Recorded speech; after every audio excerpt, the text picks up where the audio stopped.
Guys, आप लोगों का यूट्यूब चैनल फाउंडेशन जेई में स्वागत है। गाइस, कुछ बच्चे बोल रहे थे, सर आपका जो यूट्यूब चैनल लिंक है फाउंडेशन जेई, वो डायरेक्ट यूट्यूब में सर्च करने से नहीं मिल पा रहा है। तो आप एक काम कीजिए, आप जहाँ पे आप सर्च कर रहे हैं वहाँ पे डालिएगा foundation JEE touch me not plan.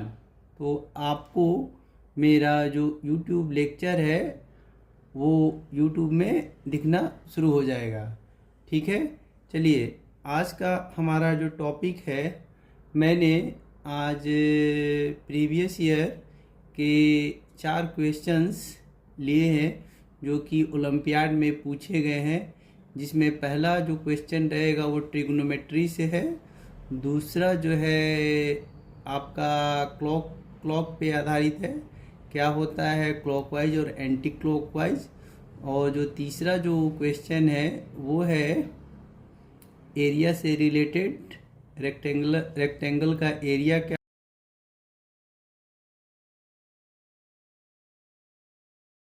तो हम लोग स्टार्ट करते हैं अपना टॉपिक। क्वेश्चन है the number of obtuse angles in the figure shown below where A O B is straight line and angle C O E equal to 90 degree.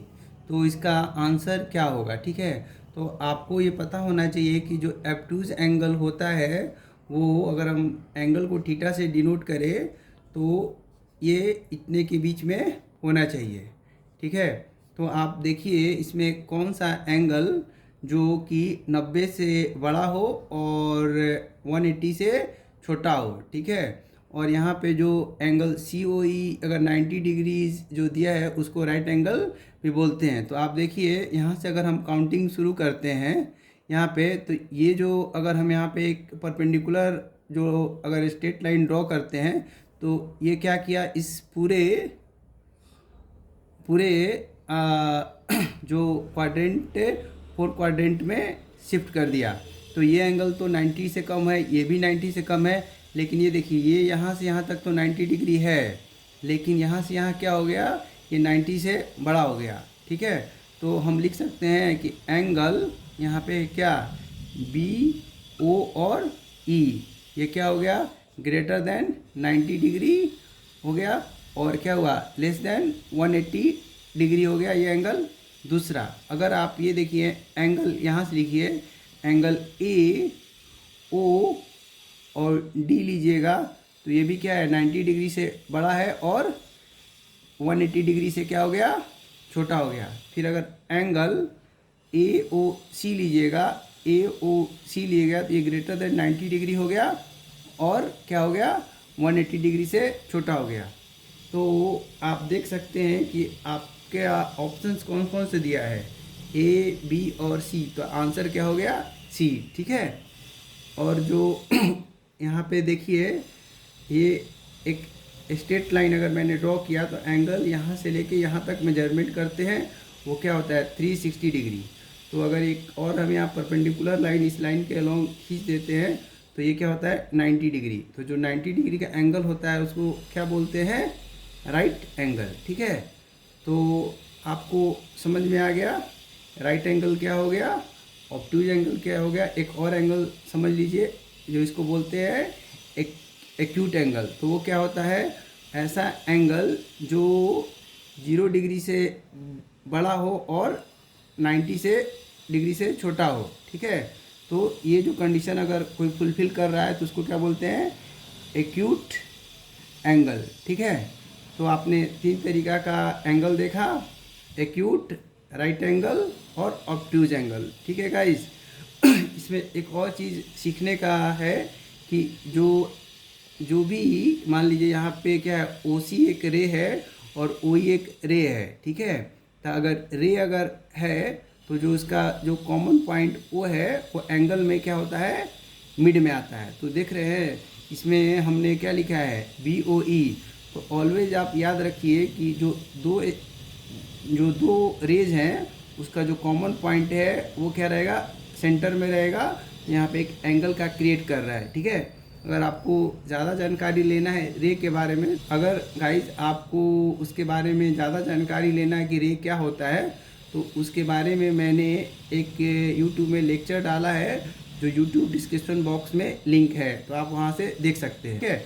अब हम लोग एक दूसरा क्वेश्चन देखते हैं, जो कि जो वॉच है उसके क्लॉकवाइज और एंटी क्लॉकवाइज और इस एंगल से रिलेटेड है। देखिए गाइस, देखिए क्वेश्चन क्या बोल रहा है, where will the hour of a clock stop if it start from 5 and turns through 1 right angle anti clockwise, ठीक है। तो इसमें कह रहा है कि अगर जो घड़ी की सुई 5 बजे पे है और अगर वो एंटी क्लॉकवाइज जो आवर्स की सुई है 90 डिग्री अगर घूम जाए तो फिर समय कितना होगा। तो इसके लिए आपको क्या एक घड़ी बनाना पड़ेगा, वॉच, ठीक है। ये देखिए एक वॉच हो गया, यहाँ पे 12, यहाँ पे 6, यहाँ पे 3 और यहाँ पे 9, ठीक है। और इसको अगर हम और लिख दे तो 1 2 3 4 5 6 7 8 9 10 11, ठीक है। तो अभी जो स्थिति ऐसा है, ठीक है, ये मिनट की सुई है और ये ऐसा है, ये 5 o'clock पे है। अब बोल रहा है कि आप जानते हैं कि जो घड़ी जो घूमती है उसका सुई आवर्स का या मिनट्स का वो इस डायरेक्शन में घूमता है, ठीक है। उसको क्या बोलते हैं, क्लॉक वाइज बोलते हैं, ठीक है। अगर ये जो सुई है आवर्स की और इस डायरेक्शन में घूमना शुरू कर दे, ठीक है, तो उसको क्या बोलते हैं, एंटी क्लॉक वाइज, ठीक है। तो अभी आपका कितना बज रहा है, 5, ठीक है। तो सबसे पहले अब देखिए कि अगर यहाँ पे 5 o'clock, यहाँ पे घड़ी का जो सुई है आवर्स का, ये आवर है, ठीक है। तो अगर एंटी क्लॉकवाइज 90 डिग्री घूमेगा तो what will be the time, ठीक है, क्या होगा, ठीक है। तो आप देख सकते हैं कि जो पूरा जो एक सर्कल मैंने जस्ट बताया था कि आप अगर ये रोटेट करेंगे तो ये कितने होते हैं, 360 डिग्री। अब ये जो क्लॉक है उसको 12 पार्ट्स में डिवाइड किया गया है। तो यहाँ पे देखेंगे कि एक जो इंटरवल है यहाँ से यहाँ अगर वो ट्रेवल करता है तो 30 डिग्री एंगल ट्रेवल कर लेता है। तो क्वेश्चन में आपका बोला 1 राइट एंगल, तो 1 राइट एंगल मीन्स 90 डिग्री। तो 90 डिग्री में आप अगर यहाँ पे 30 डिग्री से डिवाइड करेंगे, ठीक, तो 1 और ये हो गया 3। तो अगर यहाँ से वो 3 इंटरवल्स अगर ट्रेवल करता है तो क्या होगा, वो 90 डिग्री ट्रेवल करेगा। तो देखिए 5 o'clock से 4 o'clock है तो 30 डिग्री, फिर यहाँ पे 60 डिग्री और 90 डिग्री। तो जो यहाँ पे आएगा वो यहाँ पे आएगा। तो जो आवर्स का जो सुई होगा वो कहाँ पे आ जाएगा, 2 पे। तो आपका ऐड 2 हो जाएगा। आप ऐसे भी ये देखिए मैंने आपके लिए घड़ी भी लिया है और ये देखिए क्या है घड़ी में, अभी यहाँ पे 5 बज रहा है, ठीक है। अब यहाँ पे एंटी क्लॉकवाइज घुमा रहे हैं तो यहाँ से 4 3 फिर 2, तो ये कहाँ आ जाएगा, यहाँ पे आ जाएगा, क्योंकि एक इंटरवल कितने डिग्री को शो कर रहा है, 30 डिग्री को, ठीक है। ये 30 डिग्री कैसे शो कर रहा है, फुल जो अगर आवर्स घूम रहा है तो 360 डिग्री घूमता है और 12 इंटरवल में घूमता है। तो एक इंटरवल 30 डिग्री, तो 90 डिग्री अगर घूम रहा है तो 3 हो गया, क्योंकि राइट एंगल का मतलब क्या हुआ, जस्ट मैंने बताया कि इसका जो मतलब होता है 90 डिग्री होता है, ठीक है। तो ये आपको क्वेश्चन समझ में आ गया। अब एक हम दूसरा क्वेश्चन लेते हैं पेरीमीटर और एरिया के ऊपर में, जो कि रेक्टेंगल्स पे आधारित है। जो क्वेश्चन है, a rectangle has 50 centimetre as its length and 150 centimetre square as its area. Its area is increased to 11/3 times the original area by increasing only its length. What is the new perimeter of the rectangle, ठीक है। तो इसका solution देखिए, वो का question क्या बोल रहा है कि एक आपका एक रेक्टेंगल है, ठीक है, ये जिसका जो लेंथ है वो जो है यहाँ पे लेंथ और ये जो विड्थ है, ठीक है, आपका इनिशियली ये है 15 सेंटीमीटर, ठीक है। अगर इसका जो लेंथ है, मान लीजिए कि हमने x टाइम्स बढ़ा दिया, l प्लस एक्स कर दिया, ठीक है, यहाँ पे, और विड्थ को क्या किया, कांस्टेंट रखा, मतलब कि उसमें कोई चेंजेस नहीं किया, ठीक है। तो जो न्यू एरिया आ रहा है वो 11/3 टाइम्स हो जा रहा है जो किसका, जो इनिशियल एरिया है, ठीक है। तो अब आपको इसका ये जो नया जो रेक्टेंगल बना, इसका पेरीमीटर कितना होगा, ठीक है। यहाँ पे गाइस देख सकते हैं कि जो इनिशियल एरिया है वो कितना है, 150 सेंटीमीटर स्क्वायर है, ठीक है। तो आप जानते हैं कि रेक्टेंगल एरिया क्या होता है, लेंथ इंटू विड्थ, ठीक है। तो विड्थ कितना है यहाँ पे विड्थ आपको पता नहीं है, लेंथ कितना है 15 सेंटीमीटर है और ये 150 सेंटीमीटर स्क्वायर है, ठीक है।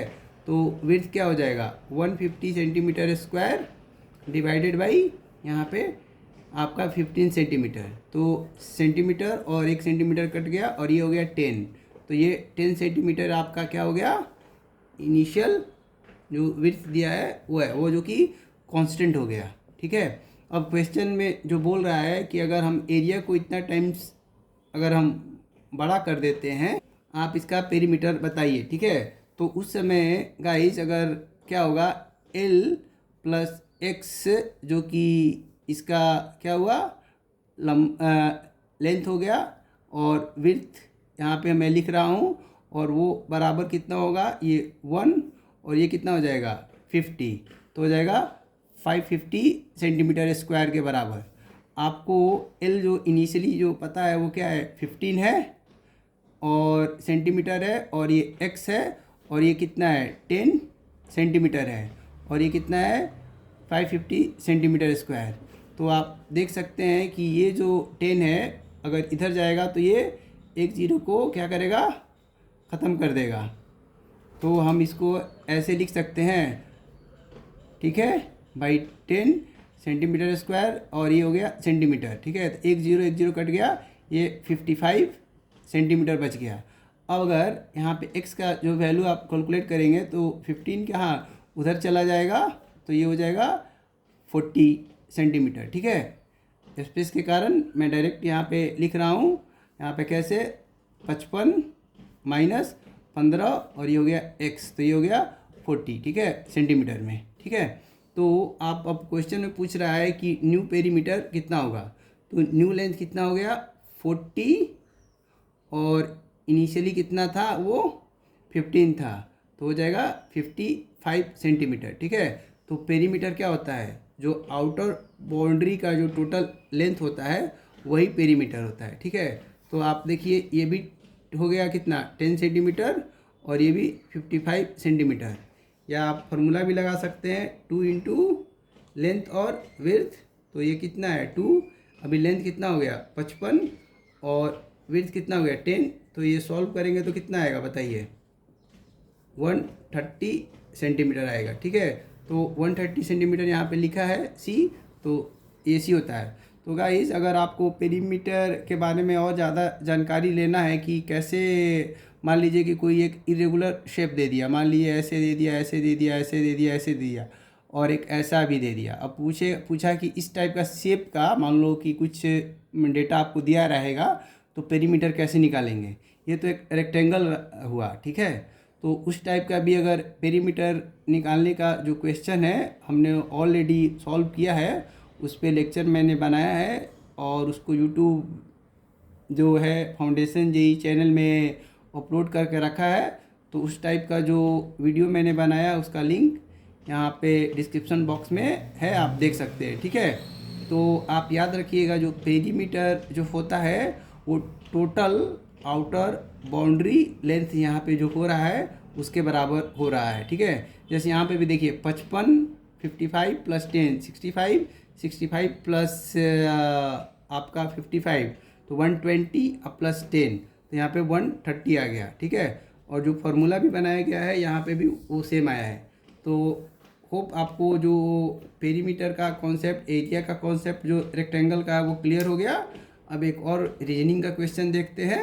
देखिए एक रीजनिंग का क्वेश्चन है, find the next number in given series. ठीक है, तो एक सीरीज है जिसमें 64 है, फिर 125 है, फिर 216 है, 343 है। तो इसमें क्या होगा, नेक्स्ट सीरीज में क्या इसका वैल्यू होगा।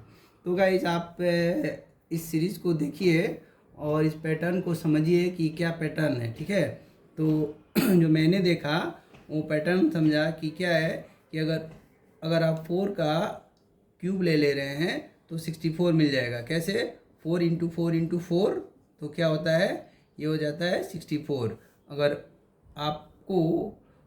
अगर देख रहे हैं कि 125 कैसे आ रहा है यहाँ पे, तो 5 इंटू 5 इंटू 5 इंटू 5 आ रहा है, तो आपका क्या हो रहा है 125 हो रहा है। और ये क्या सीरीज चल रहा है 5 टू पावर ऑफ 3। ठीक है, ऐसे ही 216 जो आ रहा है 6 इंटू 6 इंटू 6 इंटू 6 करेंगे और 6 टू पावर ऑफ 3 करेंगे तो ये आ जाएगा 216 आ जाएगा। नेक्स्ट जो नंबर है वो है 343 है, तो क्या है 7 इंटू 7 इंटू 7 इंटू 7 आएगा, तो 7 टू पावर ऑफ 3 तो आपका हो जाएगा 343। तो आप क्या देख रहे हैं यहाँ पे, देखिए कि जो सीरीज है कैसे चल रहा है, 4 5 फिर यहाँ पे 6 और फिर यहाँ पे 7 और सबका क्या चल रहा है क्यूब। तो जो नेक्स्ट नंबर होगा वो क्या होगा इसके बाद 8 और उसका भी पावर ऑफ 3 होगा। तो 8 इंटू 8 इंटू 8 इंटू 8 करेंगे तो ये क्या होगा 64 इंटू 8 तो ये हो जाता है 512। तो ये आंसर हो गया 512। तो गाइस, तो अगर आप YouTube में सर्च करेंगे फाउंडेशन जेई और अगर आपको नहीं मिल पा रहा है तो आप वहाँ पे लिखिए foundation JEE touch me not plant, तो आपको जो मेरा YouTube में अपलोडेड जो वीडियो उसका लिंक मिल जाएगा। Thanks once time for listening and watching this lecture. Have a nice day. Thank you.